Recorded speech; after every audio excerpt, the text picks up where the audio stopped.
Hello and welcome to the Beyond E-commerce podcast. We help you find and fund your purpose through reselling on Walmart and Amazon. There's a new vlog every Tuesday and a new podcast every Thursday. You can follow, find, rate, and review wherever you get audio. Hosted by Netta Dowdle.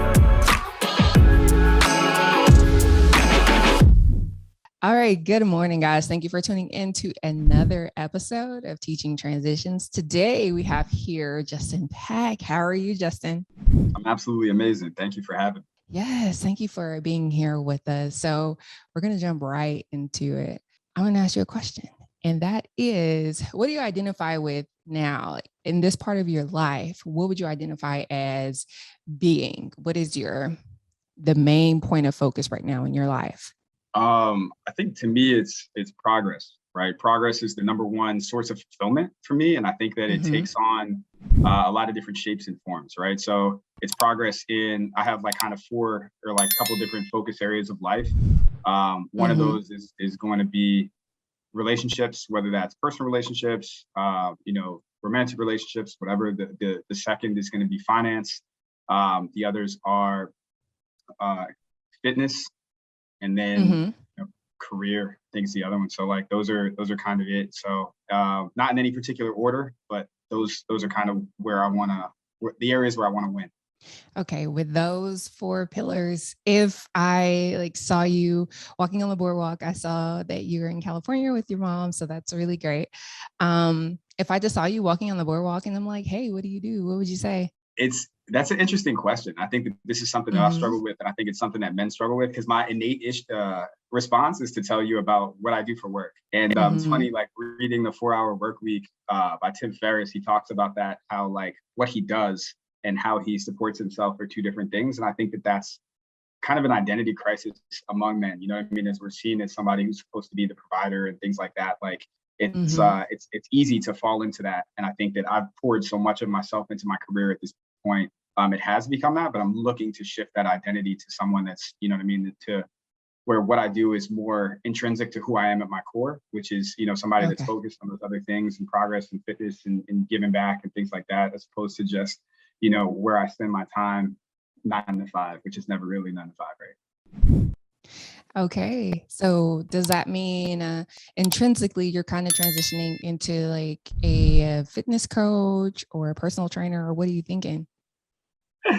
No, I don't think that my fitness is something that I do for myself. I do drag a lot of my friends to Spartan races or, to other events, and my friends do as well. Devon is the reason why I did triathlons and things like that. I would have never done that without him. He was the one that kind of put that on me. But overall, I think it's just about living a healthy lifestyle. I think I've seen my parents are extremely active, and it's been cool to see them at the ages that they're at. And my dad's in his early 70s, my mom's getting to her late 60s, and they are pretty, like, they don't necessarily like work out a ton, but they're just mobile. They're active. They can do anything. If I'm like, hey, let's go take a walk, like let's go walk like 2 miles into the city, like it's not an issue. You know what I mean? And I've seen, I guess, other people or other, right? Like I've seen other people's parents. I have a friend of mine, and he was like, yeah, he just built a house. He was like, yeah, I wanted a bedroom on the first floor, got aging parents. His parents are like a decade or so more younger than mine and struggle getting upstairs. I'm just looking like, that will never be me. Yeah. So that was a big and intrinsic motivator. So in reading this 4-Hour Work Week and like thinking about things that are supporting your mission and your vision, is there a goal that you're working toward or becoming? Is there a title to that?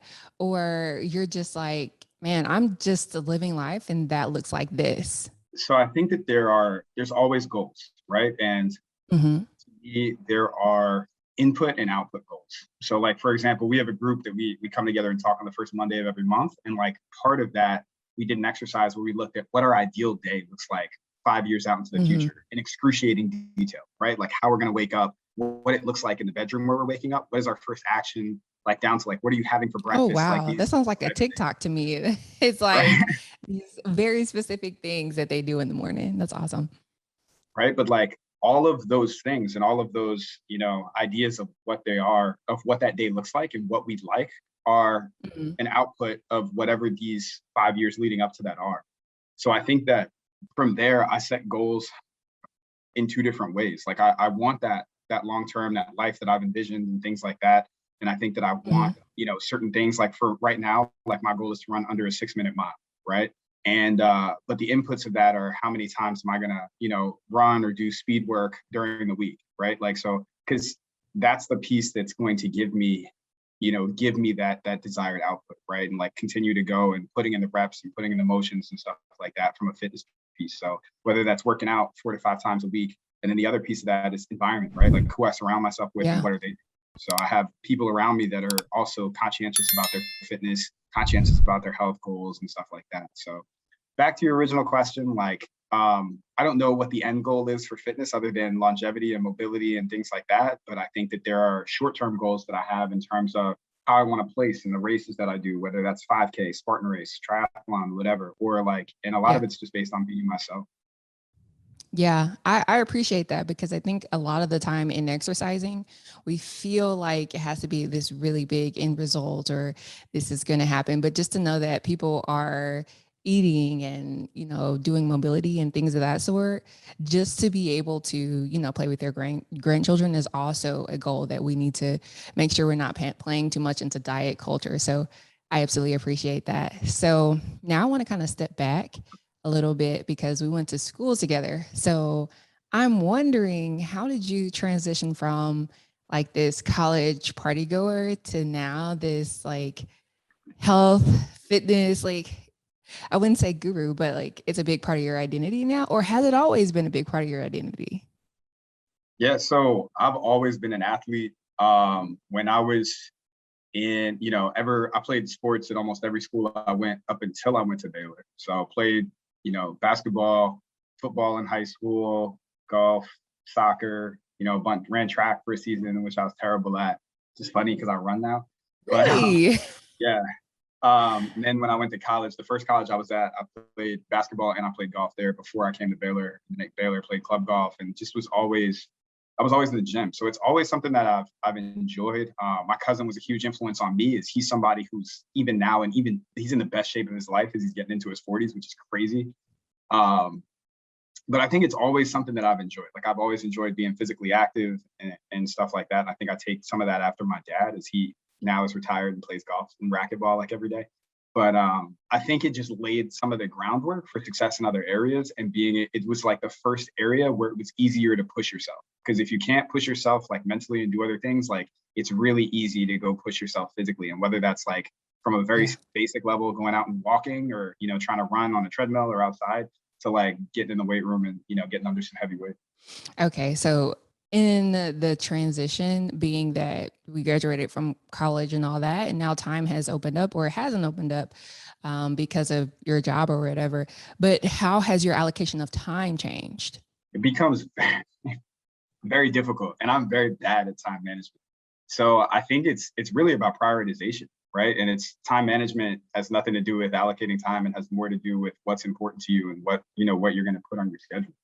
So I know that for me, I travel every single week for work, just about, you know what I mean? And I know that like people are like, oh, doesn't that get exhausting? And it's like, not really, because I prioritize the things that are important to me, which are working out and sleeping. And if I can get those two things in, then I know that, I'm in the right mental space to perform in, at work and give the time. But it does, right? It's tough because there's so many things that you want to do, and there's so many things you want to get better at. And in order to get better at things, you need to put in reps and time and practice. And like, you don't always have the time to do all those things, but it's like, okay, I'm going to try to focus on this right now.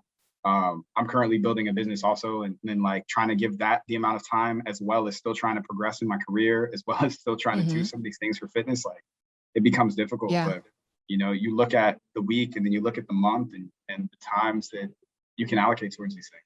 I'm sure you juggle that with family. Like, yeah, it's definitely a big thing. And I've realized in taking like the DISC assessment is that I'm a high D, and everyone wants to be a high D, but I'm a high D in the manner that if something comes up, it has to get done now. And I struggle so much with prioritization, especially when I was a teacher. It would stress me out so much because there's always stuff that comes up and the principal is like, everything is urgent.